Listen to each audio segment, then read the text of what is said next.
अच्छे लोगों के साथ बुरा क्यों होता है? श्री कृष्ण ने अर्जुन को बताया। आपने महसूस किया होगा कि जो लोग अच्छे कर्म करते हैं वो परेशान रहते हैं, वहीं जो बुरे कर्म करते हैं वो खुशी से रह रहे होते हैं।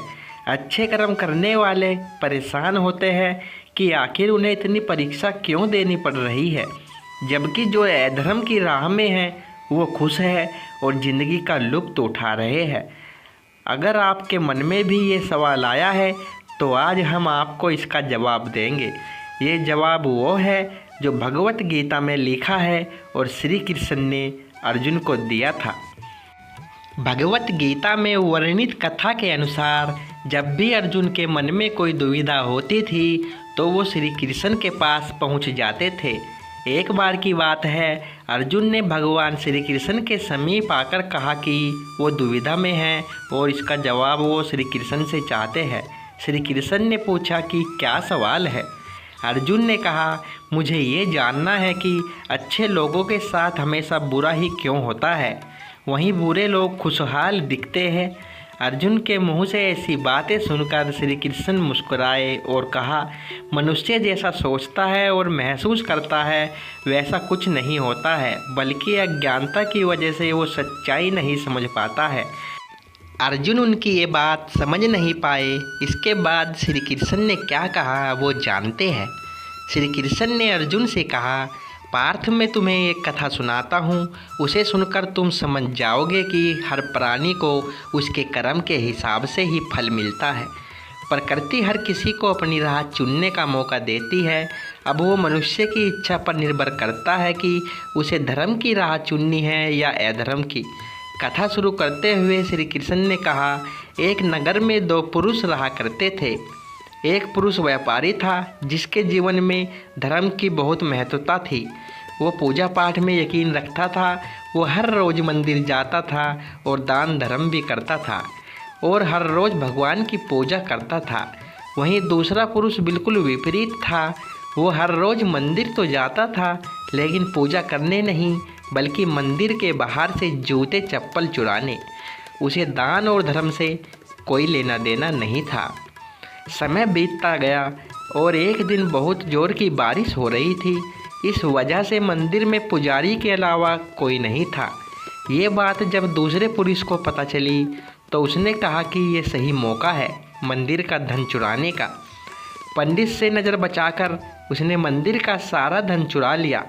उसी समय धर्म कर्म में विश्वास रखने वाला व्यक्ति भी मंदिर पहुंचा। दुर्भाग्य से मंदिर के पुजारी ने उसे ही चोर समझ लिया और चिल्लाने लगा। वहाँ लोग इकट्ठा हो गए और उसे बहुत मारा। किसी तरह से वो बचते बचाते वहाँ से निकला तो दुर्भाग्य ने उसका साथ वहाँ भी नहीं छोड़ा।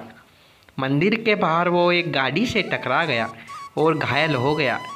फिर वो व्यापारी लंगड़ाते हुए घर जाने लगा तो रास्ते में उसकी मुलाकात उस पुरुष से हुई जिसने मंदिर से धन चुराया था। उसने कहा, आज तो मेरी किस्मत चमक गई, एक साथ इतना सारा धन मिल गया। ये सब देखकर उसे बहुत बुरा लगा और उसने अपने घर से भगवान की सारी तस्वीरें निकाल दी। कुछ सालों बाद दोनों पुरुषों की मृत्यु हो गई। मरने के बाद जब दोनों यमराज की सभा में पहुँचे और भले पुरुष ने दूसरे व्यक्ति को देखा तो उसे बहुत गुस्सा आया। उसने क्रोधित होकर यमराज से पूछ ही लिया, मैं तो हमेशा अच्छे कर्म करता था, दान में विश्वास रखता था, उसके बदले जीवन भर मुझे अपमान और दर्द ही मिला और इस व्यक्ति को नोटों से भरी पोटली, आखिर ऐसा भेदभाव क्यों? इस पर यमराज ने कहा, पुत्र, तुम गलत समझ रहे हो। जिस दिन तुम्हारी गाड़ी से टक्कर हुई थी वो दिन तुम्हारे जीवन का आखिरी दिन था, परंतु तुम्हारे अच्छे कर्मों की वजह से तुम्हारी मौत सिर्फ एक छोटी सी चोट में बदल गई। तुम इस दुष्ट व्यक्ति के बारे में जानना चाहते हो? दरअसल इसके भाग्य में राजयोग था, मगर इसके कुकर्मों और अधर्म की वजह से वो सिर्फ एक छोटी सी धन की पोटली में बदल गया। कथा सुनाने के बाद श्री कृष्ण अर्जुन से कहते हैं, पार्थ, क्या अब तुम्हें तुम्हारे सवालों का जवाब मिल गया? ऐसा सोचना कि भगवान तुम्हारे कर्मों को नज़रअंदाज कर रहा है, ये बिल्कुल भी सत्य नहीं है। भगवान हमें कब क्या किस रूप में दे रहा है मनुष्य को समझ में नहीं आता है। मगर आप अच्छे कर्म करते रहे तो भगवान की कृपा हमेशा बनी रहती है। इसलिए अपने अच्छे कर्मों को बदलना नहीं चाहिए, क्योंकि उसका फल हमें इसी जीवन में मिलता है।